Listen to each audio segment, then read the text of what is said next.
Bon, avoir plus de QI, c'est tentant, non? Surtout quand tu sais qu'une étude américaine a démontré qu'une personne HPI, c'est-à-dire une personne qui a plus de 132 QI, a un revenu annuel 50 à 100% plus élevé que la population générale. Et donc là, une fois que je t'ai dit ça, ton cerveau, il fait un calcul rapide. Tu te dis que si tu gagnes plus de points de QI, tu vas pouvoir gagner plus d'argent. Mais c'est pas aussi simple que ça. Tout d'abord, on va commencer par définir ce qu'est le QI. Le résultat d'un test de QI est un nombre compris entre 0 et plus l'infini dont la seule signification est que la moyenne mondiale est à 100. Le nombre 100, c'est un nombre fixé totalement arbitrairement. On aurait très bien pu le mettre à 0, mais on l'a pas fait parce que des gens avec un QI négatif, c'est un petit peu limite. Mais ce que je veux que tu comprennes, c'est que le QI ne te donne pas un score d'intelligence, mais simplement un moyen de comparaison avec les autres. Par exemple, si tu as 132 QI, ça veut dire que tu es dans le top 2,5% de la population, et inversement, si tu as 70% QI, ça veut dire que tu es dans le bottom 2,5% de la population. Et rien d'autre, ça veut juste dire ça. Le test de QI a été inventé par un certain Alfred Binet en 1905 dans le but de repérer des enfants en difficulté scolaire. Et de ce fait, le test de QI n'est pas conçu pour pouvoir mesurer toutes les formes d'intelligence. Parce que comme tu le sais certainement, ce qu'on appelle l'intelligence se divise en fait en plusieurs sous-catégories.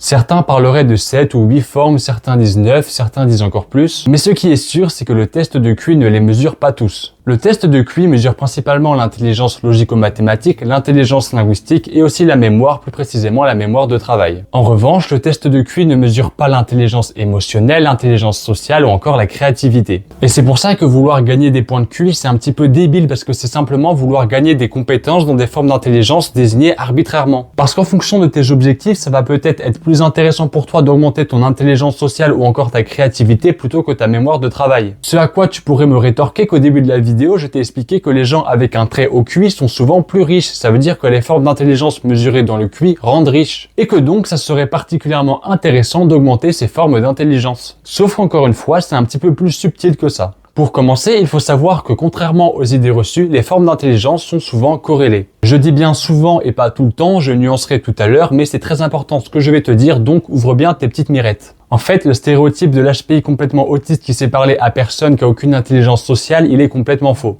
Il y a une étude qui a été réalisée sur une cohorte de gens de plus de 135 de QI pendant plus de 80 ans, et cette étude elle a démontré que cette part de population à plus de 135 de QI est aussi bien insérée, voire mieux insérée socialement que la moyenne.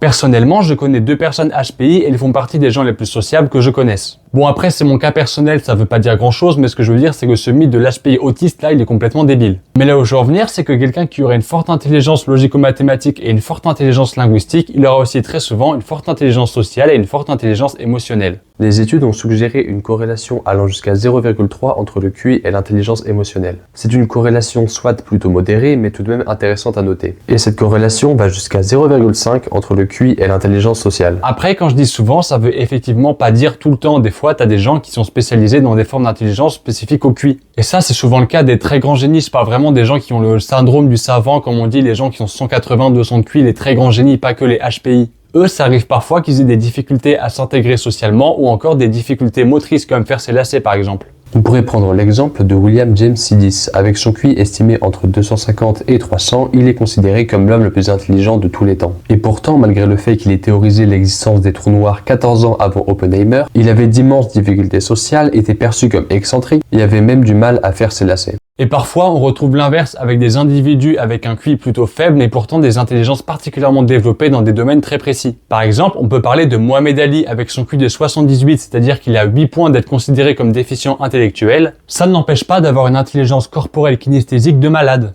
Un autre exemple particulièrement parlant, c'est celui de l'artiste Andy Warhol. Il a beau avoir seulement 86 de QI, c'est évident qu'il a une intelligence très élevée dans l'intelligence créative. Si j'ai fait cette très longue digression, c'est pour t'expliquer que comme les intelligences sont assez souvent corrélées, c'est assez difficile de savoir si c'est grâce aux intelligences spécifiques au QI que les gens qui ont un très fort QI sont riches. Parce qu'en fait, la vraie forme d'intelligence qui va te rendre riche, tu sais quoi, j'en parle à la fin de la vidéo. On pourrait se dire que l'intelligence logico-mathématique ou encore la mémoire de travail c'est très pratique pour être riche, mais c'est aussi très pratique d'avoir une intelligence sociale et une intelligence émotionnelle. Les gars, le networking c'est sûrement la compétence la plus utile pour pouvoir être riche. Bon, après je vais quand même pas nier que c'est plus facile de devenir médecin quand t'as une forte intelligence logico-mathématique ou encore quand t'as une forte mémoire. Mais ce que je veux dire, c'est qu'il y a aussi d'autres formes d'intelligence qui rapportent aussi de la thune. Et une autre critique qu'on pourrait faire à cette étude-là, donc encore une fois, je parle de l'étude qui montrerait que les HPI seraient beaucoup plus riches que la moyenne, c'est que les tests HPI, ça coûte de l'argent. Ce qu'il ne faut pas oublier, c'est que la grande majorité des HPI ne sont pas diagnostiqués et le diagnostic, ça reste quand même un truc de riche. Quand vous êtes des smicards, vous allez très certainement pas payer 500 balles pour que votre fils ou votre fille se fasse diagnostiquer HPI. Ce que je veux dire par là, c'est qu'il y a quelque chose qui s'appelle la reproduction sociale et c'est particulièrement sévère aux États-Unis. Et la partie immergée de l'iceberg, c'est-à-dire les HPI diagnostiqués, sont souvent issus des familles plus riches et donc par reproduction sociale finissent plus riches. Donc, est-ce que vouloir absolument travailler les formes d'intelligence spécifiques au QI te rendra plus riche? Je ne pense pas. Tout au plus, ça t'aidera très certainement à réussir tes études, ce qui est déjà bien. Mais avoir un gros QI pour avoir un gros QI, ça sert un petit peu à rien. Cela dit, si t'es toujours intéressé par augmenter ton QI parce que moi je veux être FPI,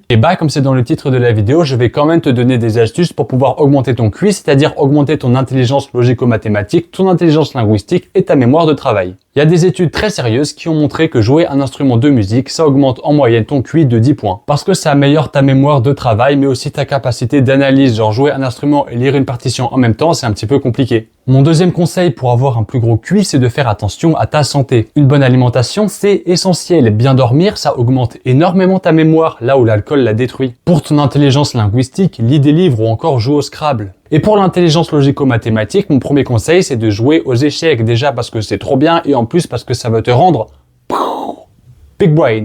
Et en plus, ça va augmenter ta mémoire parce que quand tu vas vouloir apprendre 20 coups de théorie, tu vas voir que faut retenir des choses. Sinon, faire des jeux de logique comme le puissance 4 ou encore la voiture là que tu dois faire sortir parmi toutes les autres voitures, c'est très cool. Sinon, tu veux simplement faire des études de scientifiques. Ça marche aussi très bien. Bon, j'espère que t'es content. Avec tout ça, tu vas peut-être pouvoir devenir HPI, devenir haut potentiel intellectuel. Dans haut potentiel intellectuel, il y a potentiel. En fait, le but d'un test de QI, au cas où tu l'aurais pas compris, c'est de trouver un potentiel ou inversement des déficiences. C'est pas un jeu vidéo. Le but, c'est pas d'atteindre le plus haut score possible. Ça sert absolument à rien. Cela dit, ça veut pas dire que tu dois pas travailler sur tes formes d'intelligence. Si ton objectif c'est de faire médecine, travaille sur ta mémoire. Si tu veux être écrivain, travaille ton intelligence linguistique. Si tu veux être artiste, travaille ta créativité. Et ta technique évidemment, mais ça c'est autre chose. Enfin bon, tout ça pour dire que le QI c'est une indication qui est intéressante mais incomplète. Et surtout le QI c'est une indication. Le but c'est donc d'indiquer. Avoir un haut QI n'est pas une fin en soi. Après j'avoue, si j'étais HPI, je sortirais ma bite. Enfin non, c'est pas ça ce que je veux dire. Après j'avoue que moi si j'étais HPI, je le crierais clairement sur tous les toits. J'en veux pas à ceux qui font ça, clairement je vous comprends. Mais ce qui est sûr, c'est que travailler des intelligences spécifiques pour pouvoir avoir un haut QI, ça sert à rien. Encore une fois, travaille les points qui te seront utiles dans la vie. Et crois-moi bien, vouloir augmenter artificiellement ton QI ne te rendra pas riche. Regarde Antoine Blanco. Est-ce que ce mec a l'air d'avoir un gros QI? Je ne pense pas. Est-ce qu'il est riche? Oui. En revanche, Antoine Blanco, il a une forme d'intelligence qui lui a permis de devenir riche. Et c'est celle dont je t'ai parlé tout à l'heure et je vais t'en parler maintenant. La vraie forme d'intelligence, le truc le plus important qui va te faire réussir dans tous tes projets, qui va te faire réussir financièrement, qui va te faire réussir dans tes études, cette compétence-là, c'est la discipline. Et oui, je sais, tu rages, t'as envie de quitter la vidéo, tu te dis c'est quoi cet enculé, j'ai entendu ça partout, mais c'est vrai, la discipline, c'est le plus important. Même si t'es un gros neuil avec 80 de QI, si t'es obstiné, si tu travailles avec acharnement, tu vas nécessairement réussir tes études, tu vas nécessairement réussir ta chaîne YouTube par exemple. Elle est là la compétence que tu dois absolument travailler, c'est la discipline. Le QI ça sert à rien, la discipline, ça fait tout. En fait, un haut potentiel, ça va te permettre d'avoir moins besoin de discipline parce que ton travail va être plus efficace. Mais il vaudra toujours mieux être un gros neuil avec une forte discipline qu'un haut potentiel qui bourre rien de sa vie parce qu'il a aucune discipline. Après, encore une fois, je vais pas nier que avoir un haut potentiel, c'est utile dans la vie, ça je ne le nierai pas. Mais bon, ça fait pas tout. Comme mon grand-père le disait si bien, le travail paie, la caravane passe. Bisous.